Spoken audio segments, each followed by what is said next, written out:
gravity is the essential element that puts life together, because tomorrow morning you may have 5 suns and 12 moons, but the only thing that you will always have is gravity that holds us together, because things are falling at all times.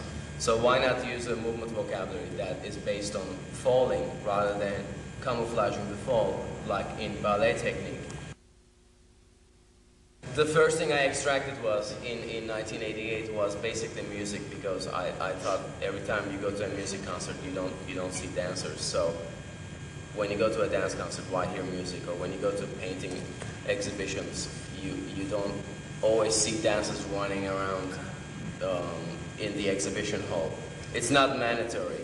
And so for some reason, in the dance concerts, it's assumed that there is always has to be music there. And just because I think it's valid, and one of my favorite pieces is Einstein on the Beach, where it's a collaboration between Lucinda Childs and Philip Glass. So that's a collaboration there. But to me, just using music just because you're obliged to, is almost as like playing music in an elevator or in a grocery store to fill in. So most of the time, my reaction to when I see dance companies using music is I feel like I'm in a grocery store in the meat section or whatever, and sort of, you know, sitting there and then looking at movement and looking at physics, and then there's a fill-in happening. There's sort of like ambient fill-in, as if that audience is going to feel uncomfortable.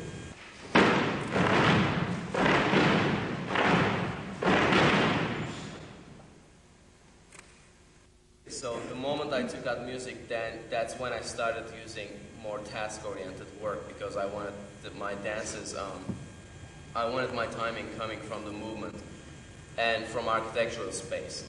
So it's like confinement actually liberates you.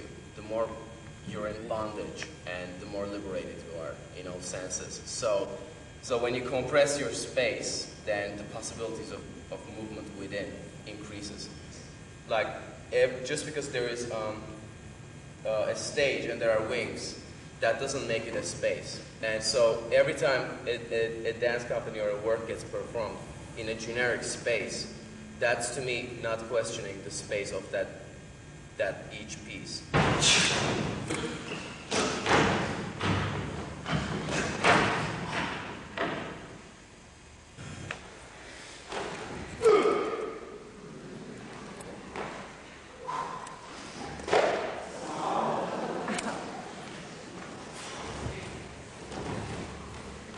Mondrian, as a painter, kept painting basically nature, mountains, horizons and trees, and horizon and trees, and just the nature and trees, and realizing that most of the things in nature are basically horizontal and vertical.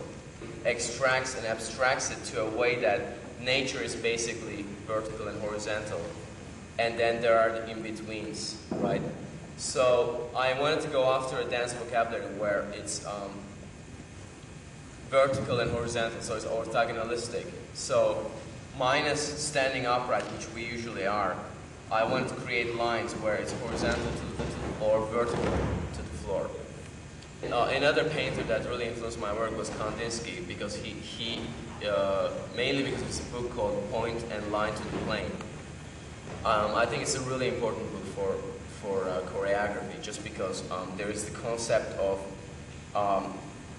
for him, of course, plane is canvas in that case, but composition with point and line to the plane is basically choreography with point and line to the stage, and then basically simplifying and seeing human body as line and ends as points, right?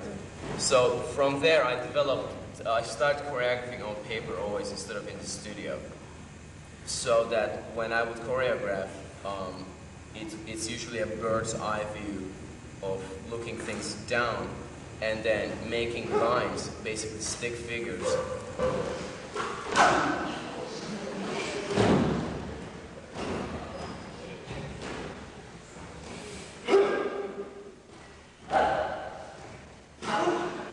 Now my interest is choreographing the negative space. Like when I look at my dancers, I don't look at their bodies anymore. I look at the space created in between them. So dancers are margins of the space, and they are creating the space and the space in between is the dance. So to me, dance, I used to describe dance, I used to say when I stand in space, well, Balansha said without space, movement doesn't occur. I mean, you need space for the movement to exist. But I used to think, when you stand in space and you move a finger, then that's when, to me, dance starts, because you moved your positive space. But this year I came to the realization that you don't have to move your finger for dance to start, because just because you're occupying space, you're already dancing with architectural sites. You're already dancing with the floor and with the walls, and you already have a reference point. And you already have the dance between your body and the architectural site, and your body as a site. So the dance isn't here, but dance is here, and here, and here.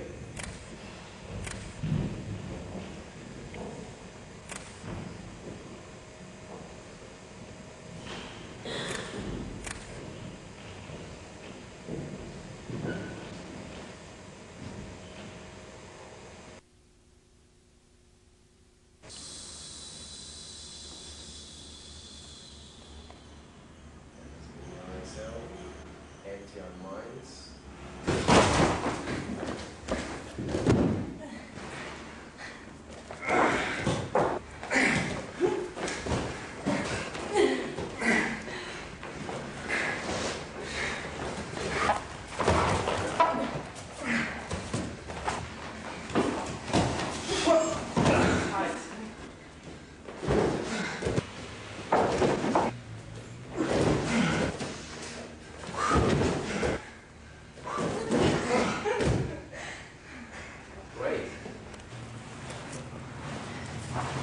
The participants came up with their own solos, their own individual solos, which was 5 different ways of falling. And so, because today we have 3 people, so that makes a phrase of 15. And then we had this phrase where everyone, say there was person 1, 2, and 3.